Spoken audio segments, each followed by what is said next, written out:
Ça va?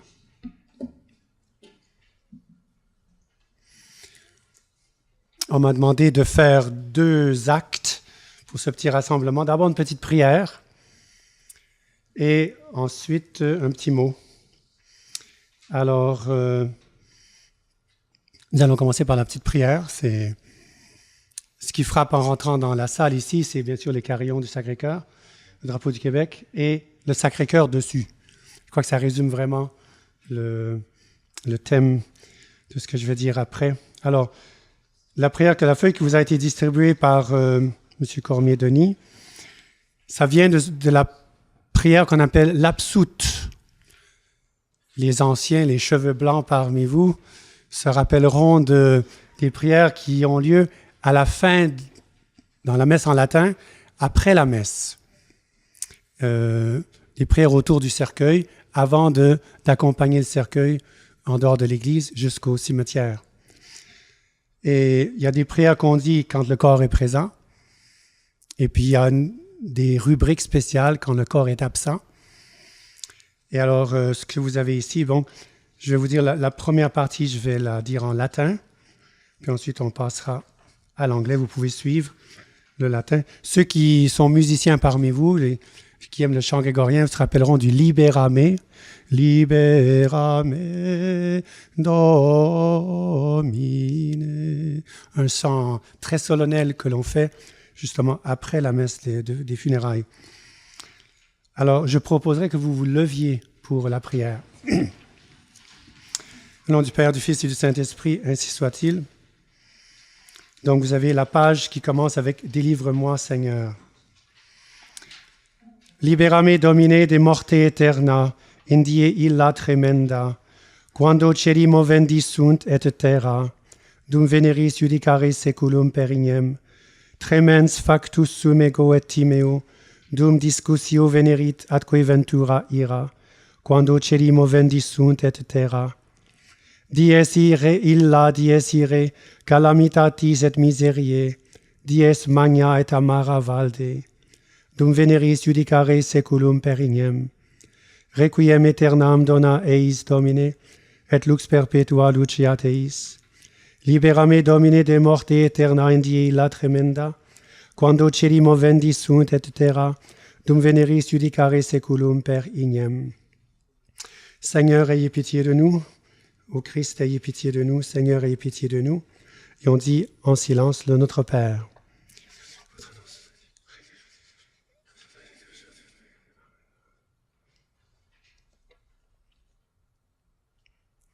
Et ne nous laissez pas succomber à la tentation, mais délivrez-nous des portes de l'enfer.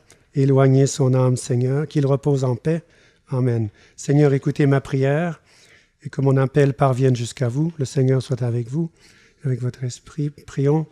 Seigneur Dieu, vous qui êtes celui qui fait miséricorde et qui pardonne, nous vous implorons humblement pour l'âme de votre serviteur Richard, qui, sur votre appel, vient de quitter ce monde.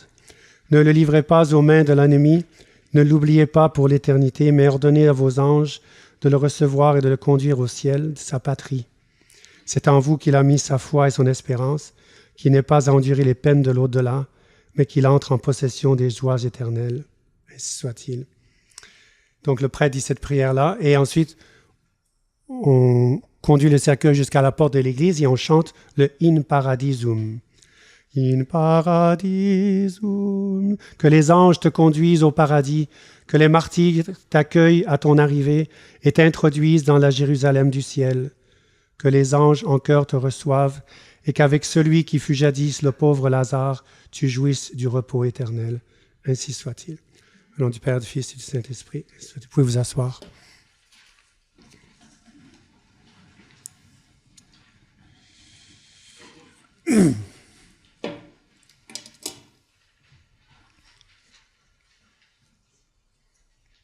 Alors, je remercie M. Cormier-Denis et son équipe de vigile de me permettre de vous adresser quelques paroles à l'occasion de ce rassemblement, à l'occasion du trépas de M. Richard Le Hire.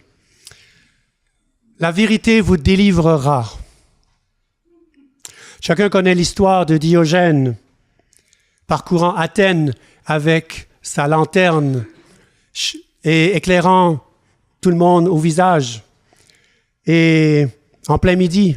Et les gens lui disaient, mais qu'est-ce que vous faites? Et lui de répondre, je cherche un homme. Il n'en trouvait pas. Il n'en trouvait pas. Un homme digne de ce nom. Qu'est-ce qui rend digne de ce nom? Sinon, ce qui distingue l'homme du reste des créatures. L'homme, c'est un être rationnel. Notre intelligence qui résonne, c'est unique dans tout l'univers. Et nous avons un intellect donc qui résonne, qui cherche la vérité, qui est l'objet et la nourriture de l'intellect, et qui, l'ayant trouvé, se soumet à la vérité. Et c'est encourageant de voir un homme du calibre de M. Lehir à la recherche de la vérité, la découvrir et ensuite ajuster sa vie selon ses découvertes de cette vérité. Ajuster ses pensées et en conséquence corriger le tir de l'orientation de toute sa vie et ainsi aussi découvrir de vrais amis. Amicus Plato, sed magis amica veritas, disait Aristote il y a longtemps. J'ai beaucoup d'amis, mais mon ami préféré, c'est la vérité. Ma meilleure amie, c'est la vérité. Et c'est le point que je voudrais souligner ce soir.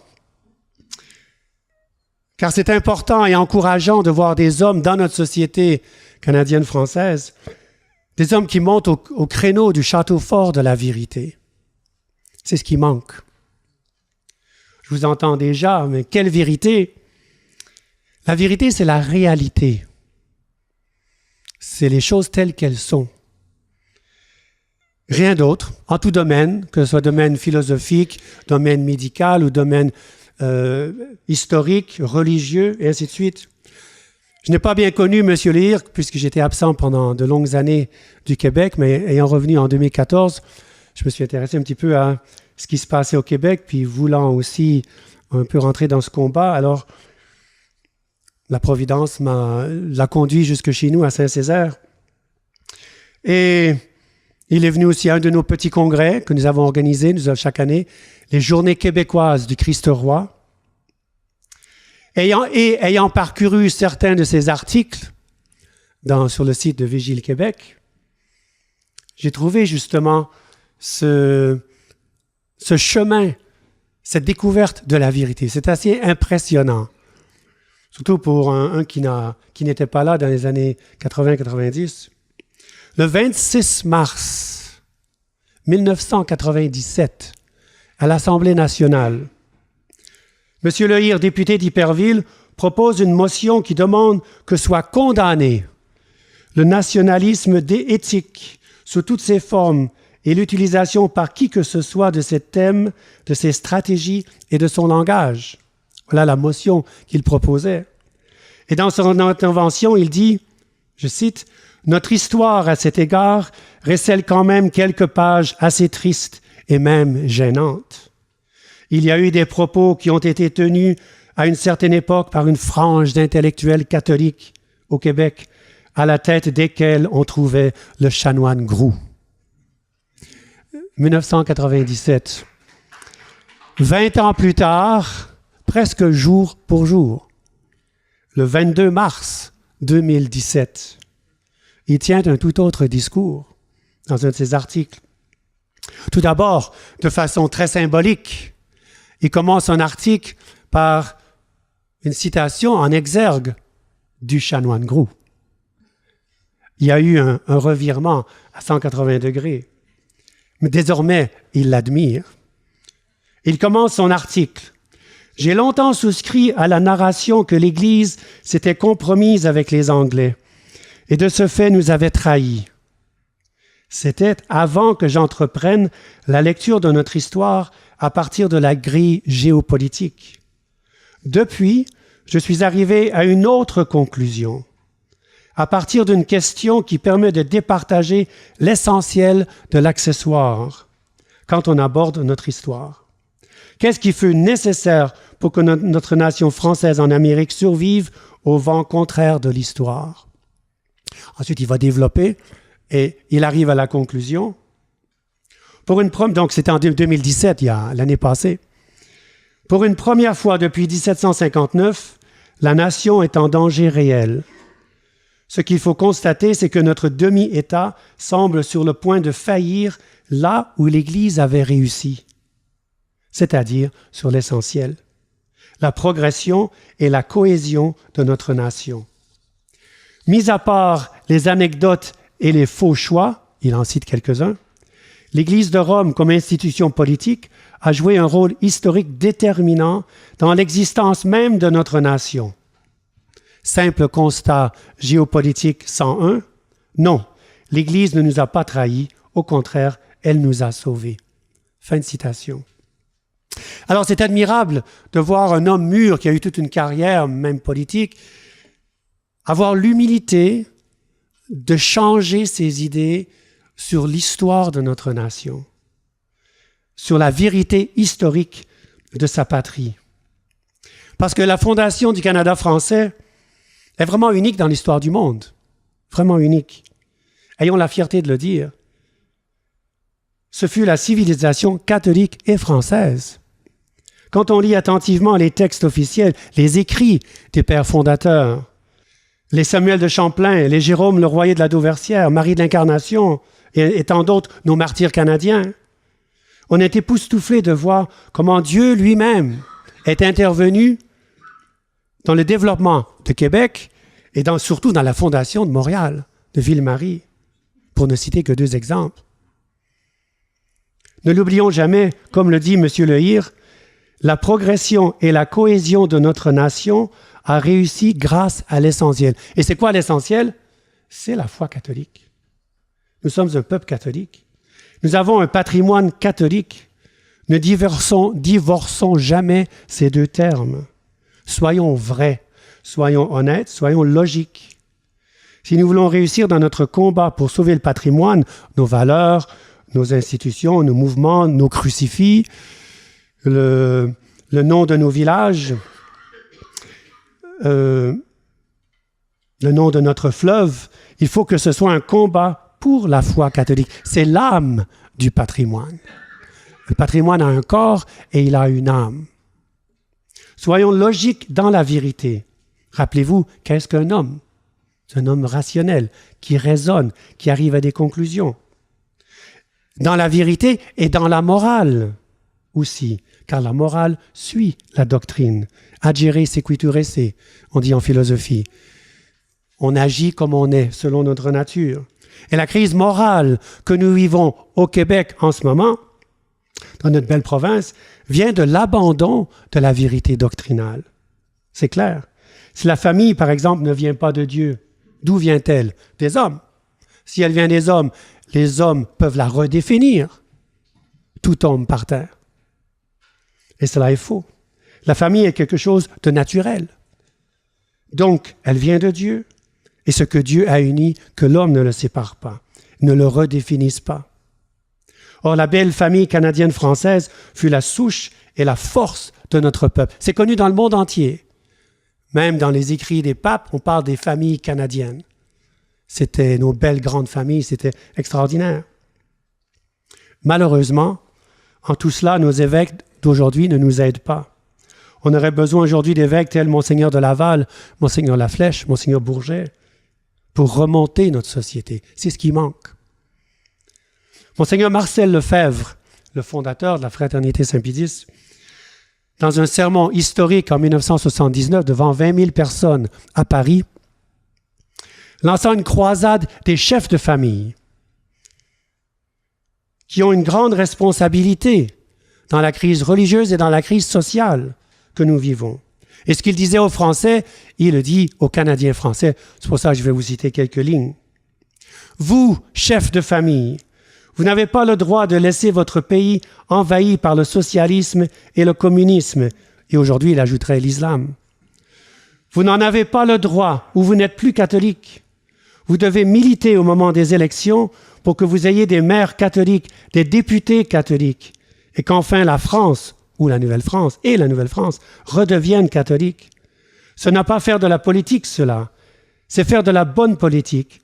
La politique comme l'ont fait les saints, comme l'ont fait les papes qui se sont opposés à Attila, comme Sérémie qui a converti Clovis, comme Sainte Jeanne d'Arc qui a sauvé la France du protestantisme. Finalement, nous sommes ici pour rendre un témoignage posthume à M. Lehir. Defunctus aduc loquitur. Il est mort, mais il nous parle encore. Et chaque fois que nous nous retrouvons devant la mort, devant un ami, un membre de notre famille qui nous quitte, pensons tout d'abord à prier pour lui, pour elle, pour ceux qui nous quittent. Car, nous dit saint Paul, après la mort, il y a un jugement. Et il nous faudra rendre compte de notre administration, de notre vie, de nos actes, de nos pensées, de nos paroles, de nos écrits, de nos actions, de nos omissions, à celui qui nous a donné la vie et le temps pour travailler à son règne sur la terre. Odie mihi cras tibi. Aujourd'hui, c'est mon tour. Demain, ça sera le tien. Alors, il nous faudra, nous aussi, rendre compte de la vérité de notre vie, si nous avons été vrais et logiques dans notre vie. Examinons-nous et, comme M. Lehir, prenons le parti de la vérité, maintenant, sans plus tarder. Que son âme et les âmes des fidèles de feu reposent en paix, ainsi soit-il. Merci beaucoup.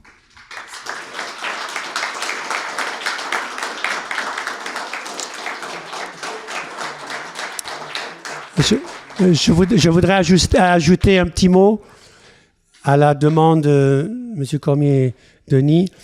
Je voudrais proposer une messe pour M. Lehir. Nous avons une église ici sur la rue Dante, 166 rue Dante, et ce sera le 21 décembre. Ça sera affiché sur le site de Vigile. Le 21 décembre, c'est un jeudi, à 20h. Donc, c'est un peu tard, mais pour faciliter que plus de monde puisse venir. Donc, je répète, le 21 décembre, quelques jours avant Noël, un jeudi, à l'église Saint-Joseph, 166 rue Dante. Merci beaucoup. Pardon?